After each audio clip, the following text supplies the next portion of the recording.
Illinois forward Coleman Hawkins, 33, slams a dunk against Iowa State during the second half of the Sweet 16 college basketball game in the men's NCAA tournament, Thursday, March 28, 2024, in Boston. Boston, AP, UConn is trying to be the first team to win back-to-back NCAA men's basketball titles in 17 years, and that's not all. With 3 more March Madness wins, the Huskies could wind up as the last team ever to repeat as champions. It's tough. It's not easy, UConn coach Dan Hurley said Friday as his top-seeded Huskies prepared to play number 3 Illinois for a spot in their second straight Final Four. It's going to get tougher.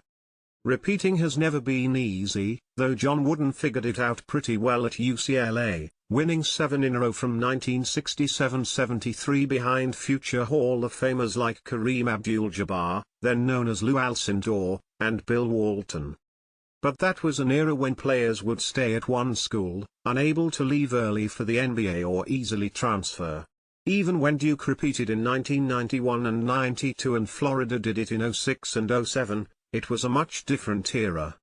With the advent of the transfer portal and the one-and-done pro prospect, along with name, image and likeness deals that can lure players elsewhere, long-term team building has largely gone the way of the two-handed set shot. "Oh, it's harder. It's way harder," Hurley said. "Obviously, you're managing your roster with the portal, with nil. You'd better be a more skilled coach these days because you're dealing with a lot more stuff. For us, I think we've made it look easy in these past 2 tournaments," Hurley said. "But it's hard." UConn beat San Diego State 82-52 in the Sweet 16 on Thursday night in a rematch of last year's title game, becoming the first defending champions since the 2007 Gators to make it back to the Elite Eight. Even so, this year's Huskies are much different than last year's NCAA champions. Adama Sanogo, Bulls, Jordan Hawkins, Pelicans, and Andre Jackson, Bucks, left for the NBA. Guard Stephen Castle arrived as a freshman through old-fashioned recruiting, and guard Cam Spencer transferred from Rutgers. "They fit," Illinois coach Brad Underwood said. "Their staff has done an incredible job of evaluating the guys that fit them."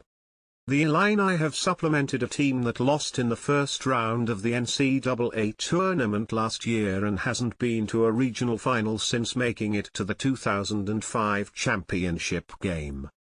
Forward Marcus Damask transferred from Southern Illinois. Forward Quincy Guerriere spent 2 seasons apiece at Syracuse and Oregon. Guard Terrence Shannon Jr. spent 3 years at Texas Tech.